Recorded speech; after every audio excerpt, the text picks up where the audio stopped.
Good morning. To start off this very, very special time period of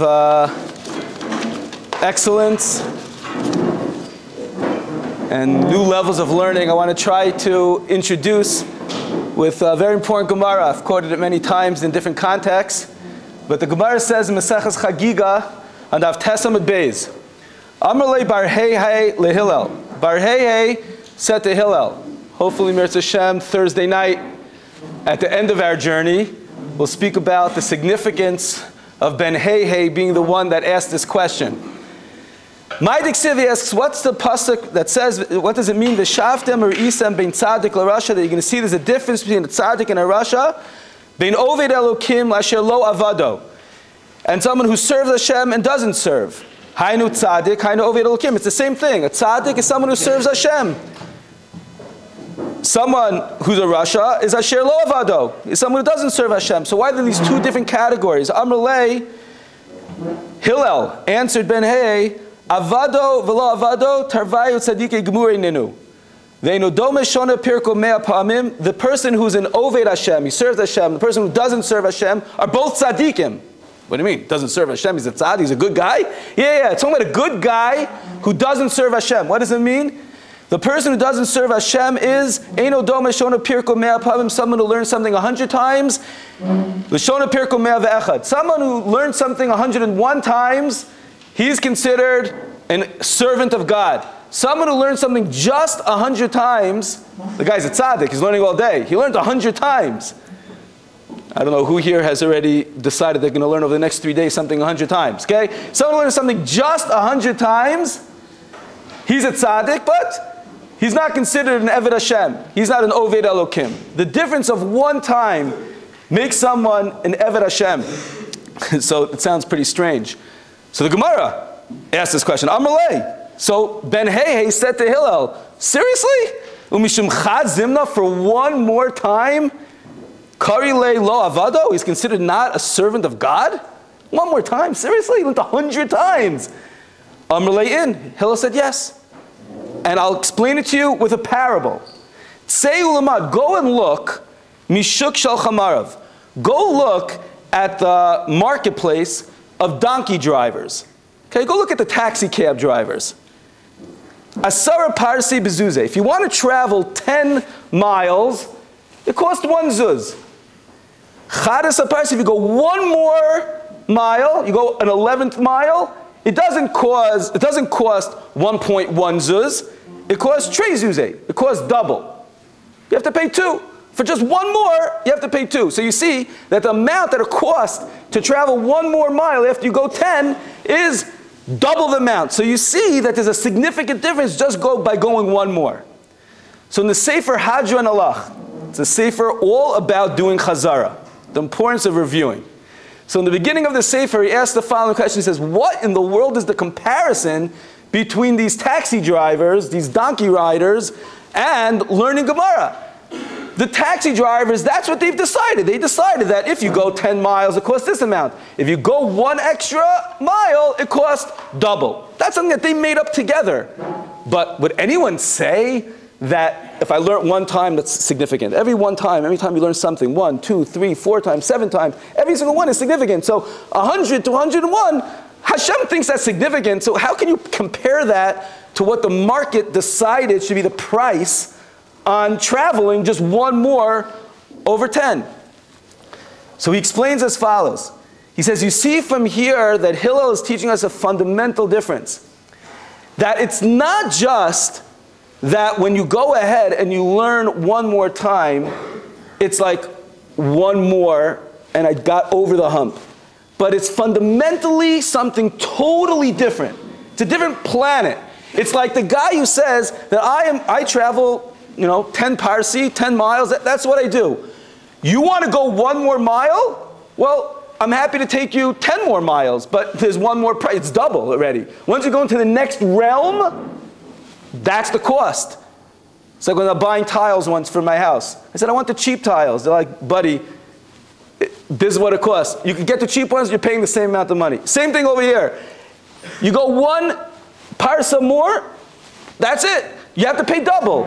I'll take you 10 more, 10 for 10, right? I'll give you the whole thing, but if you don't want it, you can stop after 1, but you're already in a different realm. You hit a different level of a price range. So too, after you go and review something more than 100 times, it's not that you've done a little more, you've entered a new realm. You've entered a new planet. And that's the idea of Chazara at every single person's level, wherever we're holding. It's not, we learned something one time, you learn something 2 times, it's not that, oh wow, I doubled it. It grows and grows exponentially. It's different planets. You're going to see the type of Havana, the understanding, the clarity that you have when you go ahead and you just learn another time and another time is fundamentally different than what you did the first time. You didn't just double it. You enter into a whole new realm. The Vilna Gaon points out that the gematria of the word shachach, to forget, is 328. And the gematria of zachar, to remember, is 227. The difference of 101. It's not just that, yeah, I learned something a little better. It's a fundamental, it's either going to forget it or you're going to remember it. That 101 times takes you to a whole new element. The pasuk says, Shir Lamalos, we say it every morning here. Esa einai elaharim. We cry out to Hashem, Me'ayin yavo ezri. Where's Hashem? We want your protection, your ezer, your help. Where's it going to come from? Me'ayin. It's going to come from Me'ayin. Me'ayin gematria 101. It's the learning of something 101 times, and you take your learning to a whole different stage, a whole different level, a whole different planet of understanding. You go ahead and you're zocha to a different type of learning. The Gemara says in Baba Basra that Ashrei, praiseworthy is the person that comes to Gan Eden, comes to Olam Haba v'talmudo biyado. His Talmud, his Gemara is biyado. It's in his hands. Lakan, he comes. Yavo Lakan, he comes to hear v'talmudo biyado with his Talmud in his hand. And the Mefarshim say Lakan is Gematria 101. It's Ashrei, the person that comes with the Talmud Lakan. He comes in with learning with 101 that he learned on a whole different level. He didn't just learn it, I got it, I understood it, I finished it, weiter. He takes it to a whole new level. And last Gematria, can't forget this one. The Chida writes in the Sefer Kisei Rachamim, on Masechah Sofrim, it says, Torah tziva lanu Moshe. Torah tziva lanu. Hashem commanded us, tziva lanu. He wants it to be a tziva lanu. Tziva is Gematria 101. He doesn't just want us to read the Torah. Tziva, we should review again and again and again, meaning you can forget the number 101 if you want. It really should be much more than 101, as we're about to mention. But it's the idea of, let me take it to a different level. It's not just a double, a third time, a fourth time. It's taking it to a whole new level. They say Rav Moshe Feinstein, in the Sefer B'Mechitzasam, tells a few stories about Rav Moshe and his siyumim. And one of the people said that he was zoche to be at the siyum of Rav Moshe Feinstein learning Shulchan Aruch, the entire thing, at his 700th siyum. 700 times he learned all of Shulchan Aruch. And there was one different day that Rav Moshe Feinstein came out to the chevra, and he brought a little bit of a drink and some mizonos, some roglach, not the poppers. Yeah, the simple stuff. He brought out the simple things. And to his family. And he said that he's about to make a siyum on Shas for the 100th and first time, 101, for the second time, 202.